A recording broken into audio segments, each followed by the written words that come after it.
গতকাল থেকেই দীঘার সমুদ্রে জগন্নাথ ঠাকুর ভেসে আসার পেছনে বিশাল বড় সৃষ্টি হয়েছে চাঞ্চল্য। জেনে নিন তার বিস্তারিত।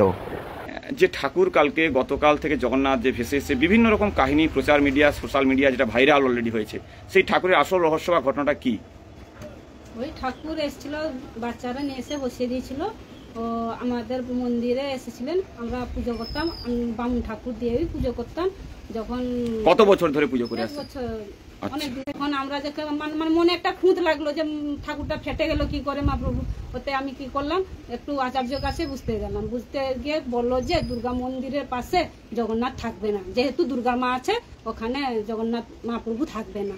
দিয়ে আমি কি করলাম, তারপরে বললাম যে তাহলে এই বাচ্চাদের যে নিয়ে এসে বসিয়ে দিয়েছিল ওনাকে ডাকলাম, ওনাদেরকে বললাম যে তোমরা কি নিবে, আমরা দিয়ে দিব, কেন দুর্গা মন্দিরে থাকবে। আপনার ঠাকুর আপনারা বুঝলেন কি করে?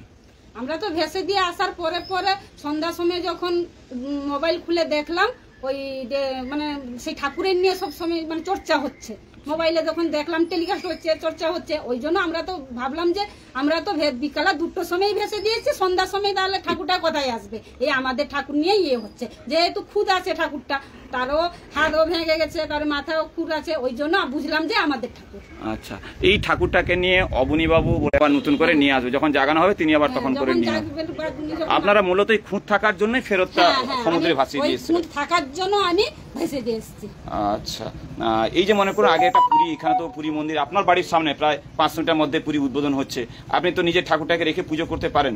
আমার খুঁত ছিল জন্য আমি ভেসে দিয়েছি। আমার যেহেতু দুর্গা মন্দির ঠাকুর, মানে যেহেতু দুর্গা মন্দির, আমি মন্দিরটা দুর্গা মন্দির নামে উৎসর্গ করে দিয়েছি, মায়ের নামে, ওই জন্য আমি জগন্নাথ ঠাকুরকে রাখতে পারলাম না। আর জগন্নাথ ঠাকুর যে মানে আমি যে রেখেছিলাম 1 বছর ধরে, ওই সে নিজেই প্রমাণ দিয়ে দিল যে ফেটে গেলে খুঁত হয়ে গেল, ওই জন্যই মানে নিজেই সে প্রমাণ দিয়ে দিল যে আমি থাকতে চাই না এখানে। আচ্ছা, তাহলে এই যে পুরী জগন্নাথ, আপনি তো পারতেন ওখানে মন্দিরে দিয়ে, তাহলে ফাটা ঠাকুরকে রাখা যাবে না বলে কেউ নির্দেশ দিয়েছেন, বিধান দিয়েছিলেন? হ্যাঁ, আমাকে একজন বলে যেখানে এসছেন ওইখানেই ভেসে দিয়ে আসুন, যেখানেই ঠাকুর চলে এসছে ওইখানেই ভেসে দিয়ে আসুন। সে বাচ্চারা যে কোথায় পেয়েছে তো আমি জানি না, তারা তো বলেনি আমাকে যে কোথায় পেয়েছে। তারা এসে আপনার ঠাকুর হঠাৎ বসিয়ে দিতে বছর দেড়েক আগে, এটা 1 বছর মতন আগে বাচ্চারা ঠাকুরটা পায়।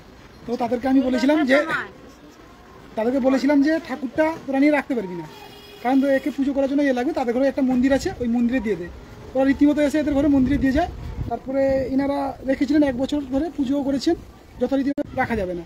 তখন ওনারা কি করে, ওদেরকে ডাকে, যারা পেয়েছিল ওরা রীতিমতো আসে, যে ঠাকুরটা যেখান থেকে পেয়েছিল সেখানে ইয়ে করে, তারা বলছিল সমুদ্র থেকে পেয়েছিল। তো সমুদ্রে হঠাৎ কালকে বিকাল 2:20 মধ্যে ওরা ভাসিয়ে দিয়ে এসেছিল।